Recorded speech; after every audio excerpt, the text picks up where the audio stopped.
सभी को नमस्कार। पिछली वीडियो में हमने बेसिस टाइम के आधार पे time on the basis of time के आधार पे समय के आधार पे जो बजट का प्रकार था वो पढ़ा था। इस वीडियो में हम on the basis of flexibility लोचशीलता के आधार पे बजट का प्रकार पढ़ेंगे। तो लोचशीलता के आधार पे बजट के दो प्रकार थे, मतलब फिक्स बजट और फ्लेक्सिबल बजट है। तो लोचशीलता के आधार पर क्यों तैयार करते हैं, इसके लिए क्या हो जाता है, विकासशील अर्थव्यवस्था में उपभोक्ताओं की आय, आवश्यकता, मांग, फैशन आदि में परिवर्तन होना स्वाभाविक है। इन परिवर्तन के फलस्वरूप किसी व्यवसायिक उपक्रम द्वारा उत्पादन हेतु तैयार के उत्पादन की मात्रा सदैव समान नहीं रहती है। तो नियोजन व नियंत्रण की दृष्टि से उत्पादन के एक स्तर पर बजट बनाना उपयोगी नहीं होता है। तो उसमें क्या करता है, होता है चेंज करना। तो परिस्थितियों के अनुसार उसमें क्या करना होता है, चेंज करना होता है। तो उसके आधार पे ये लोचशीलता के आधार पे बाद में क्या होता है, बजट बनाते हैं। तो उसमें दो डिवाइडेशन हो गया, आपका फिक्स होना चाहिए, कुछ तो ये हो गया, कुछ ये इनमें तो कोई मदों में कोई चेंज नहीं होगा, और कुछ में हो गया कि इनमें आप चेंज कर सकते हो, आवश्यकता के अनुसार या परिस्थितियों के अनुसार उसमें चेंज कर सकते हो। सबसे पहले हो गया आपका स्थिर बजट, फिक्स बजट। स्थिर बजट वह बजट होता है जो अवधि में अपरिवर्तित है। जो अब जितने टाइम पीरियड की आप मतलब बजट बना रहे हो उसमें क्या होता है, स्थिर बजट में उसमें कोई आप परिवर्तन नहीं कर सकते। बजट होते हैं अवधि में क्या रहता है, ये अपरिवर्तित रहता है।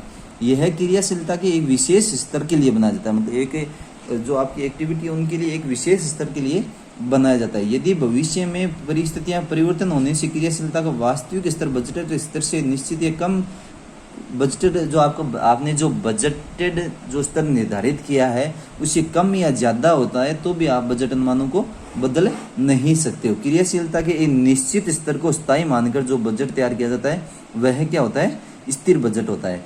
जैसे आपने मान लो 50,000 इकाई या 5,000 इकाई या 5,000 यूनिट के लिए आपने बजट बनाया कि लगभग आपने संस्था में 5,000 यूनिट प्रोडक्शन होगा, उसके आधार पे आपने जो बजट बनाया तो 5,000 के लिए आप उसको बजट को चेंज नहीं कर सकते हो। आपका एक्चुअल प्रोडक्शन हुआ वो मान लो 7,000 यूनिट हो गया, तो 2,000 के लिए आप अलग से बजट बनाओगे तो वो क्या हो जाएगा, फ्लोशील हो जाएगा। बाकी 5,000 के लिए आप चेंज नहीं कर सकते। ऐसी स्थिति में क्या होता है, स्थिर बजट।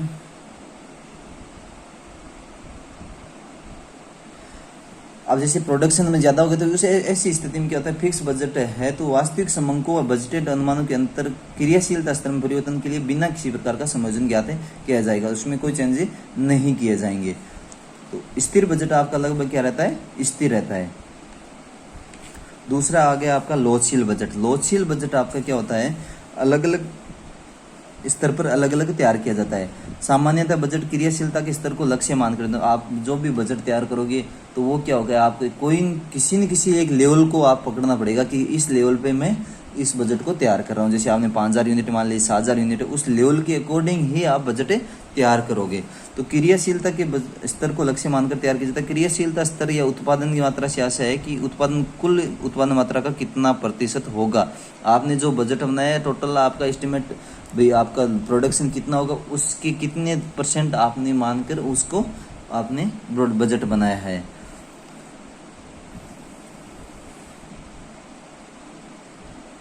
जैसे आपकी उत्पादन क्षमता के 75% स्तर पर आपने कोई प्रोडक्शन बजट बनाया, मतलब आपने जैसे 10,000 यूनिट होनी है उसके 75% मतलब आपने, या बाद में आपने 7,000 यूनिट के लिए तैयार किया या 5,000 यूनिट के लिए तैयार किया, तो वो बजट आप तैयार करोगे तो वो क्या हो जाएगा, आपका फ्लेक्सिबल बजट हो जाता है।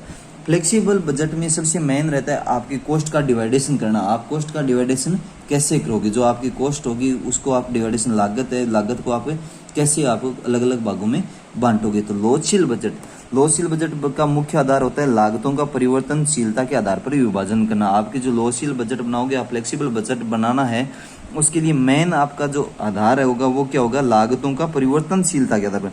जो आपकी फिर लागत है, कॉस्ट है, उनका किसके आधार पे आप कर रहे हो, परिवर्तनशीलता के आधार पे इसको क्या करना है, विभाजन करना है। मतलब उसको वेरिएबिलिटी के आधार पर उसको क्या करना है, विभाजन करता है। अतः इस दृष्टि से इन सभी लागतों को 3 भागों में बांटता है, स्थिर लागत, परिवर्तनशील लागत और अर्ध परिवर्तनशील लागत। मतलब आपकी होगी फिक्स कॉस्ट, वेरिएबल कॉस्ट और सेमी वेरिएबल कॉस्ट हो गई। 3 भागों में इसको क्या करते हैं, 3 भागों में इसको डिवाइडेशन करते हैं। तो सबसे पहला क्या हो गया आपका स्थिर लागत, मतलब फिक्स कॉस्ट। स्थिर लागत वह होती है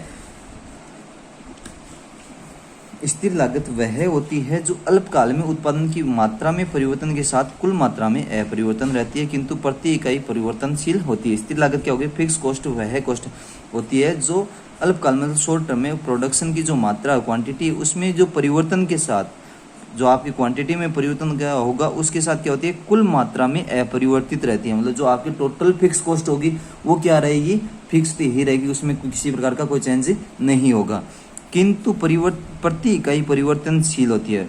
अब उसको टोटल फिक्स कॉस्ट तो आपकी सेम है। अब जैसे आपका प्रोडक्शन लेवल कम हो गया या प्रोडक्शन लेवल ज़्यादा हो गया तो उसके आधार पर क्या होती है पर यूनिट फिक्स कॉस्ट है वो क्या होती रहती है? चेंज होती रहती है। इन लागतों में ऐसे वे सम्मिलित इन कॉस्ट जो कॉस्ट निकालते हैं फिक्स कॉस्ट उसमें ऐसे वे सम्मिलित किया जाते हैं जिन पर उत्पादन की मात्रा में वृद्धि या कमी का कोई प्रभाव नहीं पड़ता है। अर्थात मतलब आपका प्रोडक्शन लेवल अगर 0 है तो भी ये कॉस्ट आपको वेयर करनी पड़ेगी और अगर आपका प्रोडक्शन लेवल 100% है तो भी फिक्स कॉस्ट आपकी उतनी ही रहेगी। तो इसकी सबसे महत्वपूर्ण बात क्या हो गई? टोटल फिक्स कॉस्ट है।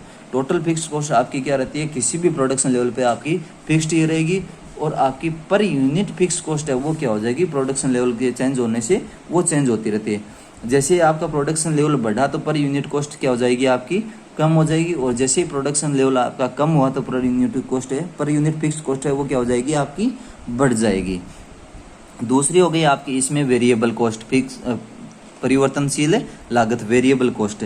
वेरिएबल कॉस्ट क्या होती है? वे लागतें होती हैं जो उत्पादन के साथ प्रत्यक्ष रूप से परिवर्तित होती हैं। मतलब आपका उत्पादन के साथ मतलब प्रोडक्शन के साथ सीधा संबंध होती है वो क्या हो जाती है? वेरिएबल कॉस्ट होती है। परिवर्तनशील लागत वह लागत होती है जो उत्पादन की मात्रा में परिवर्तन होने पर प्रति इकाई परिवर्तनशील लागत वही रहती है किंतु परिवर्तनशील लागतों की कुल राशि उत्पादन की मात्रा के अनुपात में परिवर्तित होती रहती है। परिवर्तनशील लागत कौन सी हो गई? जो प्रोडक्शन के साथ चेंज होती है। जैसे प्रोडक्शन बढ़ा आपकी कॉस्ट बढ़ गई, जैसे प्रोडक्शन कम हुआ आपकी कॉस्ट कम हो गई। तो इसमें क्या हो गया? टोटल वेरिएबल कॉस्ट है वो आपकी क्या हो जाती है? परिवर्तित होती रहती है। टोटल वेरिएबल कॉस्ट है टीवीसी है वो आपकी क्या हो जाएगी? टीवीसी है वो तो होती रहती है आपकी चेंज होती रहती है और पर यूनिट मतलब टोटल वेरिएबल कॉस्ट तो आपकी क्या हो जाएगी? चेंज होती रहेगी और पर यूनिट आपकी जो वेरिएबल कॉस्ट है वो इसमें क्या रहती है? फिक्स रहती है।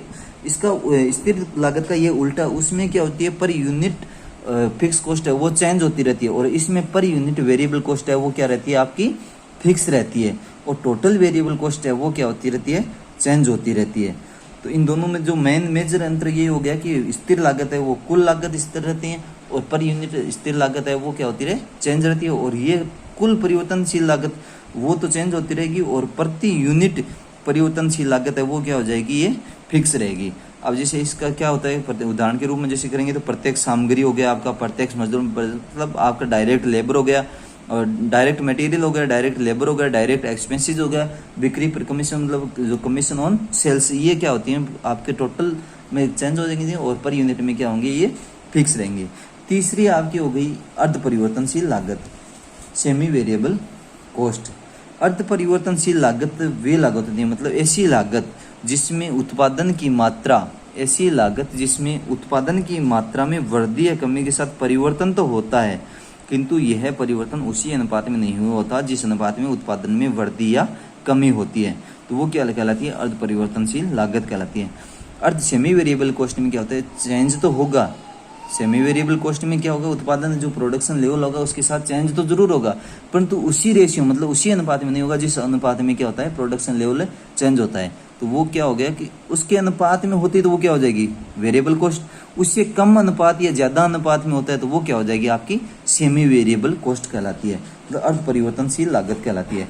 इन लागतों में स्थिर लागत तथा परिवर्तनशील लागत दोनों तत्व शामिल होते हैं क्योंकि ये उसी अनुपात में नहीं होने का कारण क्या हो गया? इसमें फिक्स कॉस्ट भी शामिल होती है और वेरिएबल कॉस्ट भी शामिल होता है। इन लागतों में स्थिर लागत तथा परिवर्तनशील लागत दोनों तत्व शामिल होते हैं।